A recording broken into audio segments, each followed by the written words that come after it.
Muitos aceitarão a marca da besta, conforme descrito em Apocalipse 13, versículos 16 e 17 na versão King James, porque sem ela, ninguém poderá comprar ou vender, a menos que possua a marca, o nome ou o número da besta.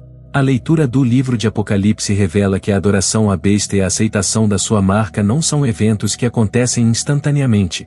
A realidade é que a manifestação desses sinais não é imediata.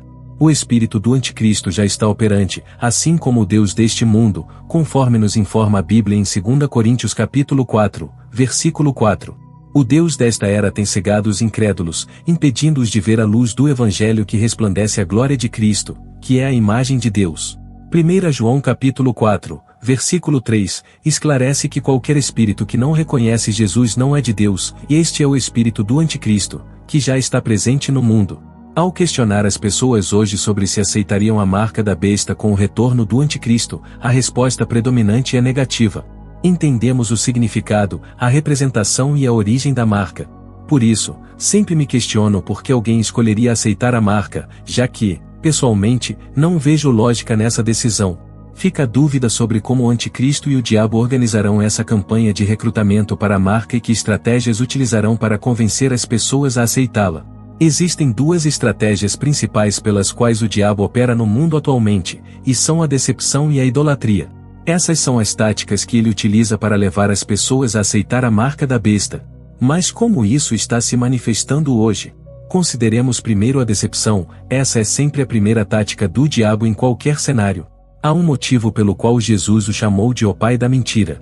Estamos cientes das tecnologias e dos que as desenvolveram, mas, segundo o livro de João, capítulo 8, versículo 44, Jesus descreveu o diabo dizendo que ele foi um homicida desde o início e não se mantém na verdade, pois não há verdade nele. Quando mente, fala do que lhe é próprio, pois é mentiroso e o pai da mentira.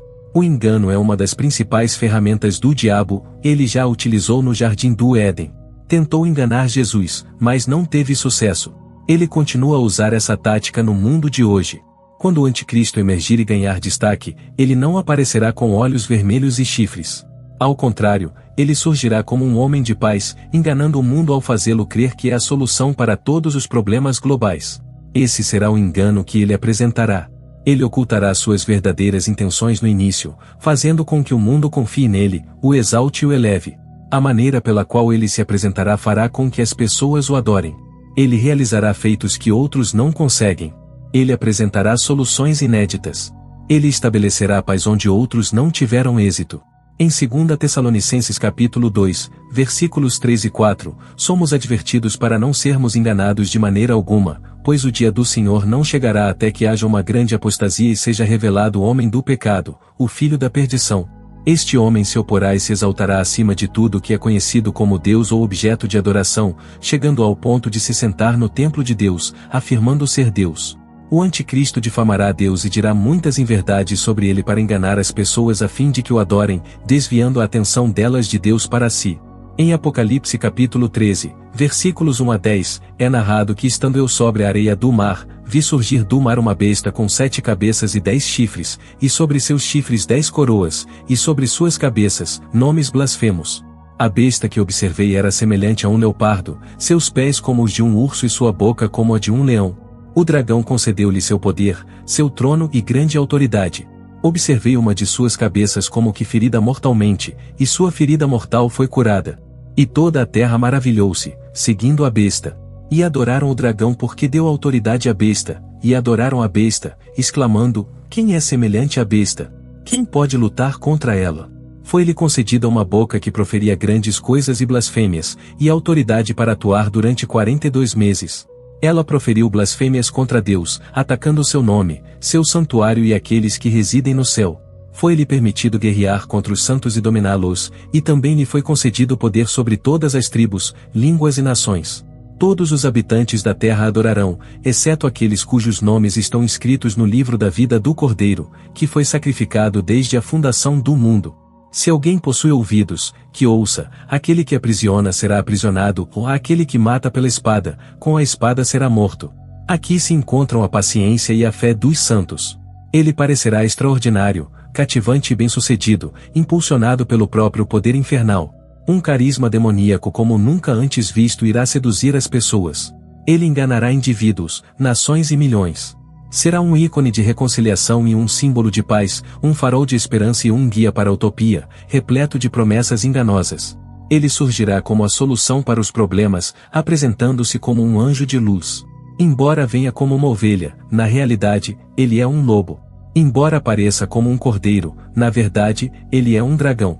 Ele surgirá sem sinais de corrupção, mas estará repleto dela.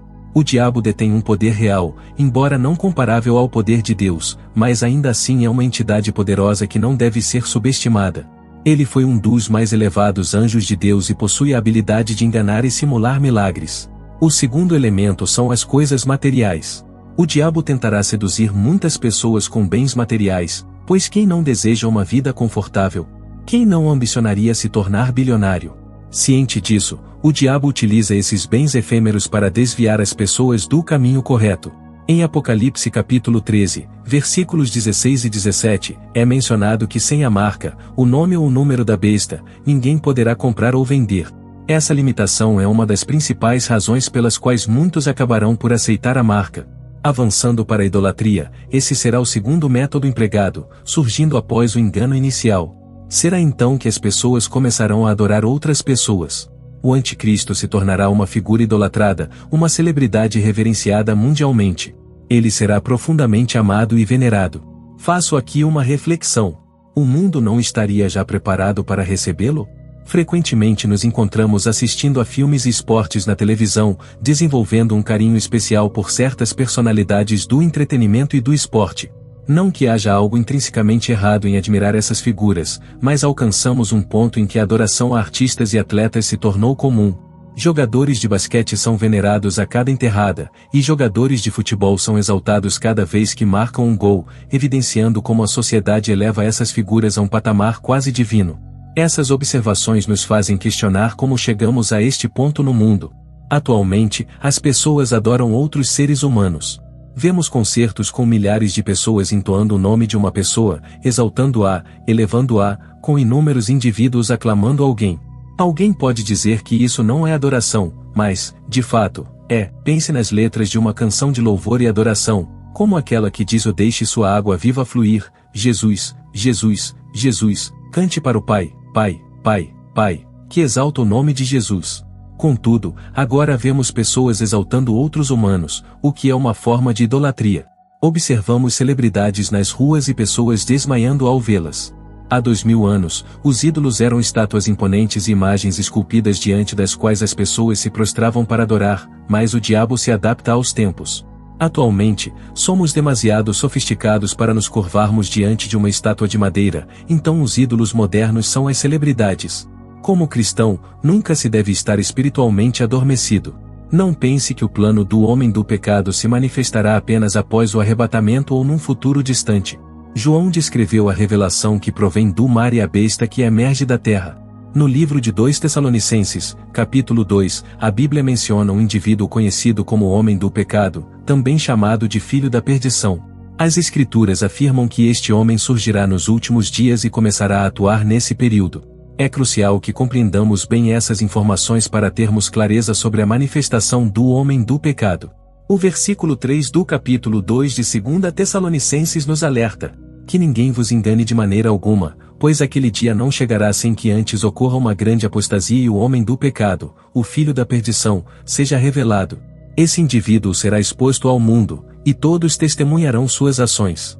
Qual será o comportamento desse homem do pecado? O versículo 4 prossegue, explicando que ele se oporá e se exaltará acima de tudo que é reconhecido como Deus ou objeto de veneração, ao ponto de se assentar no templo de Deus, afirmando ser Deus mesmo.